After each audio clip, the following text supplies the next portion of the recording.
අපිට මතක ඇති මහා ආందోලනාත්මක සිද්ධිය පොලිසිය විමර්ශන කළා. මීගමුව මහ උසාවියේ මීගමුව ඉස්පිරිතාලේ දොස්තර මහත්තයෙකුට මරණීය දඬුවම දුන්නා. එල්ලලා මරන්න නියම කළා. ඒ දොස්තර මහත්තයාගේ නම ඉන්දික බාලගේ. ඔය ඉන්දික බාලගේ කියන දොස්තර මහත්තයා අන්තිම බාල වැඩක් කළා වුණා මීගමුව ඉස්පිරිතාලේ. 6 වෙනි තට්ටුවේ. ගෑනු ළමයාගේ ගම මොනරාගල හත්ත පිටිසර.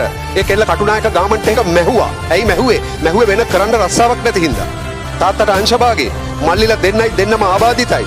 මේ කෙල්ල කටුනායක ගාමන්ට් එකක මහලා පවුල ජීවත් කළේ. පොඩ්ඩක් හිතන්න. අවාසනාවකට අපුවේ පියයුරු පිළිකාවක් හැදුනා. පෙන්නට ගියා මීගමුව ඉස්පිරිතාලෙට. මොකද උනේ? 6 වෙනි තට්ටුවේ අමානුෂික විදිහට දූෂණය කළා. බෙල්ල කරකවලා මරලා මරුණට පස්සේ මල කඳක් දූෂණය කළා.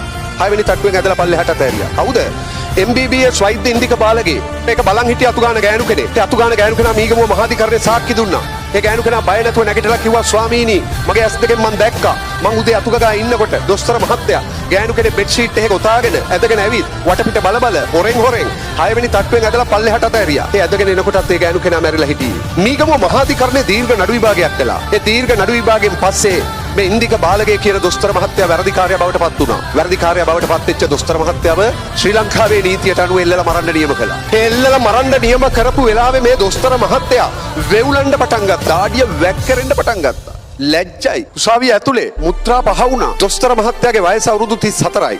අධිකාරියෙන් ඇහුව අවසාන වශයෙන් මොනවද තමාට කියන්න තියෙන්නේ? දොස්තර මහත්තයා වෙවුල කියනවා ස්වාමීනි ජීවිතේ හොඳම කාලේ මට මැරෙන්න සිද්ධ වුණා. බොහොම අමාරුවෙන් දොස්තර කෙනෙක් වෙච්ච කෙනෙක් මම. ඔක්කොම ඉවරයි. මං දැනගෙන හිටියා මට මරණීය දඬුවම ලැබෙන බව. මං හිත හදාගත්තා.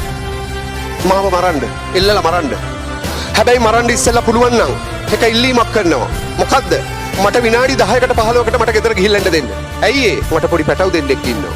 අවාසනාවන්තම සිද්ධිය. පුංචිම ළමයා. ඔය මිනිස්සු ඔය වැඩේ කරනකොට මේ ලෝකෙට ඉපදිලා තිබිලා නැහැ. නෝනාගේ බඩ ඇතුළේ ඉඳලා තියෙන්නේ. දැකලත් නැහැ. ඔහු බැගෑපත් වෙනවා ස්වාමීනි මට විනාඩි 10යි යන්නේ. මට මගේ පුංචි පැටියාගේ මූණ බලන්න ආසයි. වැඩක් උනේ නෑ අම්බලා. ඇයි? ඕවා හිතන්න තිබුණේ කරන්න ඉස්සෙල්ලා. හිතන්න බෑ. ඔහු අධිකරණේ බැගෑපත් වෙනවා ස්වාමීනි.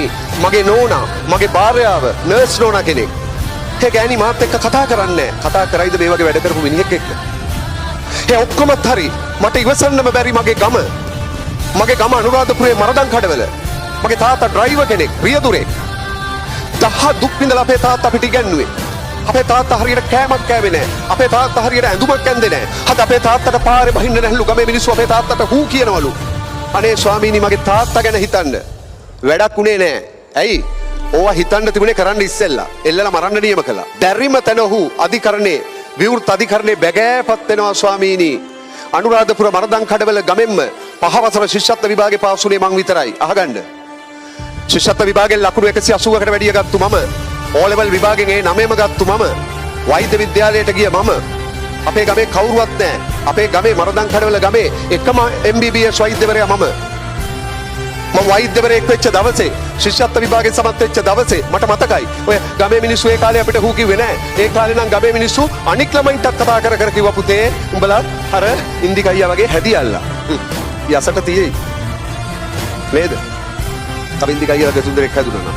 ඒක වෛද්‍යවරුගේ ප්‍රශ්නයක් නෙවෙයි. ඒක ඉන්දික බාලගේ කියන පුද්ගලයාගේ පෞද්ගලික ප්‍රශ්නයක්.